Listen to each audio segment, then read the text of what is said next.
Hello, praise the Lord.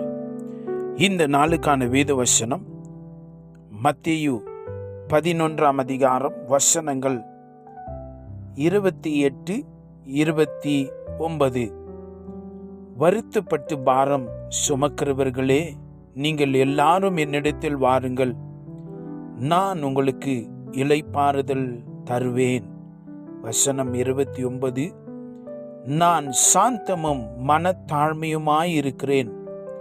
என் நுகத்தை உங்கள் மேல் ஏற்றுக்கொண்டு என்னிடத்தில் கற்றுக்கொள்ளுங்கள், அப்பொழுது உங்கள் ஆத்துமாக்களுக்கு இளைப்பாறுதல் கிடைக்கும் என்று இந்த மிக முக்கியமான ஒரு வசன பகுதியை நாம் வாசித்தோம்.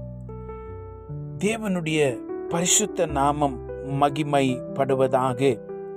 இந்த வசனத்திலே நாம் வாசிக்கிற பொழுது நாம் இங்கே வாசிக்கிறோம் 2 காரியங்களை 29வது வசனத்தில் வாசிக்கிறோம். நாம் முதலாவது தேவனுடைய ராஜ்யத்துக்கு உட்பட வேண்டும். அதுதான் என் நுகம் என்று ஏசப்பா சொல்லுகிறதை பார்க்கிறோம். That's the yoke of the kingdom of God. தேவனுடைய ராஜ்யத்தை ஏற்றுக்கொள்ள வேண்டும். அடுத்ததாக நாம் தேவனுடைய வார்த்தைக்கு நம்மை சமர்ப்பிக்க வேண்டும்.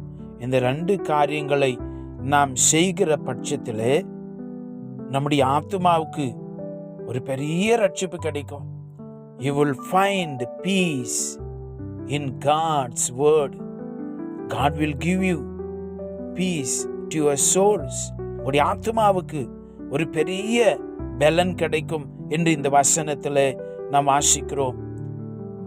நாம் நிருபத்தில் வாசிக்கிற பொழுது பவுல் எழுதுகிறார், நாம் அந்நிய நுகத்தில் பிணைக்கப்படக்கூடாது. இன்னைக்கு தேவனுடைய நுகம், தேவன் சொல்லுகிறதை பாருங்க, என் நுகத்தை உங்கள் மேல் ஏற்றுக்கொள்ளுங்கள். அப்ப சொல்றாரு, அப்படி வசனத்துல வாசிக்கிற பொழுது அது ரொம்ப லேசா இருக்குமா, மெதுவா இருக்குமா, மற்றது மாதிரி கஷ்டப்பட தேவையில்லை, நாம் நெருக்கப்பட தேவையில்லை. காரணம், பாரங்களையும் தேவையற்ற நுகங்களை அவர் உடைக்கிற தேவனாய் இருக்கிறார். இந்த நுகம் எப்படிப்பட்டது? இது உன்னை விடுதலை ஆக்குகிற நுகம், உன்னை மேன்மைப்படுத்துகிற ஒரு நுகம், உன் கட்டுக்களை உடைத்தெறிகிற நுகம், உன்னை சுகமாக்குகிற நுகம். இது அந்த ஆசீர்வாதங்களையும் வாக்கு தத்தங்களையும் குள்ளே உன்னை நடத்துகிற நுகம். இது ஒரு பெரிய ஒரு அமைதியை பார்க்கலாம், சமாதானத்தை பார்க்கலாம், ஒரு நிரந்தரமான ஒரு தேவனுடைய அதிகாரத்தை இந்த நுகத்துக்கு கீழே பார்க்கலாம். ஒருவேளை இந்த நுகத்துக்கு கீழே நம்முடைய இல்லாட்டி என்ன நடக்குமா?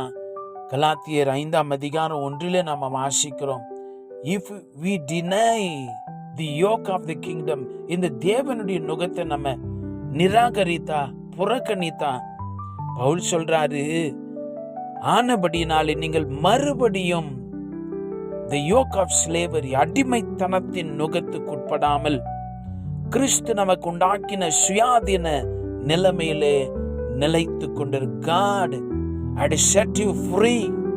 நீ மறுபடியும் அடிமைத்தனத்துக்கு ஓடிடாத. அடிமைத்தனம் என்று சொல்லுகிற பொழுது பிசாசு எல்லா விதத்திலும் அவன் கட்டி போட்டுருவான். உன்னுடைய சுகத்தை கட்டுவான், உன் சமாதானத்தை நெருக்குவான், உன் சந்தோஷத்தை திருடுவான். இப்படி சொல்லிக்கிட்டே போலாம். அந்த அடிமைத்தன நுகத்துல போகாத. இந்த மகிமையின் தேவனானவர் எல்லா பிசாசினுடைய அடிமைத்தனத்தை அவர் உடைக்கிறவராய் இருக்கிறார். ஒருவேளை நீங்க சொல்லலாம், என் குடும்பத்துல அந்நிய நுகம் இருக்கிறது, பிசாசி நுகம், அடிமைத்தன நுகம் இருக்கிறது என்று சொல்லுகிறீர்களா? கவலைப்படாதீங்க. பரிசுத்த ஆவியானவரை நோக்கி கூப்பிடுங்க. அந்த நுகங்களை உடைக்கிறவர் வருகிற பொழுது எல்லா கட்டுகளும், அந்நிய நுகம், பிசாசி நுகம், காரிருளின் நுகம், எல்லா விதமும் உடைந்து போகும். நீங்கள் பரிபூரணமான விடுதலையை அனுபவிப்பீர்கள். ஏசாயா 10ஆம் அதிகாரம் 27 நாம் வாசிக்கிற பொழுது, அந்நாளிலே உன் தோளி நின்று அவன் சுமையையும் உன் கழுத்து நின்று அவன் துக்கமும் நீக்கப்படும், அபிஷேகத்தின் நுகம் முறிந்து போம் என்று சொல்லி நாம் அங்கே வாசிக்கிறோம். எல்லா சத்துருனுடைய அந்த ஆளுகை, அதிகாரம், துக்கம், வலி, வேதனை, பாரம், கஷ்டம், கண்ணீர், எல்லா துக்கங்களும், எல்லா விதமான நுகம், whatever it may be, God will break that. He is a yoke breaker. நுகங்களை உடைக்கிற தேவன். அந்த மகிமையின் வல்லமை, பரிசுத்த ஆவியானுடைய அதிகாரம் விளங்குகிற பொழுது அவைகள் உடைக்கப்பட்டு போகும். தேவனுடைய அதிகாரத்துக்கு கீழே நீங்க வாங்க. அடிமைத்தனத்தின் நுகத்துக்குள்ள போவாதீங்க. கட்டப்பட்ட நிலைமையில, உடைய மனம் நெருக்கப்படுகிற நிலைமையில இருக்கக்கூடாது. Your soul should enjoy the peace of God. It should enjoy the authority of God working in your soul. அந்த ஆளுகைக்குள்ள நம்ம வரணும். கர்த்தர் நமக்கு உதவி செய்வாராக. அந்நிய நுகம், அடிமைத்தனத்தின் நுகங்களை கர்த்தர் உடைத்தெறிவாராக. நாம் ஜெபிக்கலாம். பரலோகத்தின் பிதாவே, இப்படி பிள்ளைகளுக்காய் ஸ்தோத்திரம். இப்படி வாழ்வில் எந்தெந்த விதத்திலே அந்நிய நுகத்தினாலே, அடிமைத்தனத்தின் நுகத்தினாலே, பிசாசுடைய நுகங்கள் இவருடைய வாழ்விலிருந்து உடைக்கப்படும்படியாய் பரிசுத்த ஆவியானவருடைய ஆளுகைக்கும் அதிகாரத்துக்கு நாங்கள் ஒப்பு கொடுத்து ஜெபிக்கிறோம். நீர் எங்களை விடுதலையாக்கின அந்த நிலைமையை நாங்கள் ஸ்தோத்தரித்து ஒவ்வொரு நாளும் அந்த விடுதலையிலே கடந்து போக உதவி செய்வீராக. உடைய நாமத்துக்கு நன்றி சொல்லுகிறோம். எங்களுடைய ஆத்துமாவுக்கு சமாதானத்தையும் பலனையும் உடைய சமூகத்தில் பெற்றுக்கொள்ள உடைய பிள்ளைகளுக்கு உதவி செய்யும். இயேசு கிறிஸ்துவின் நல்ல நாமத்தில் ஜெபிக்கிறோம் பிதாவே. ஆமென். God bless you.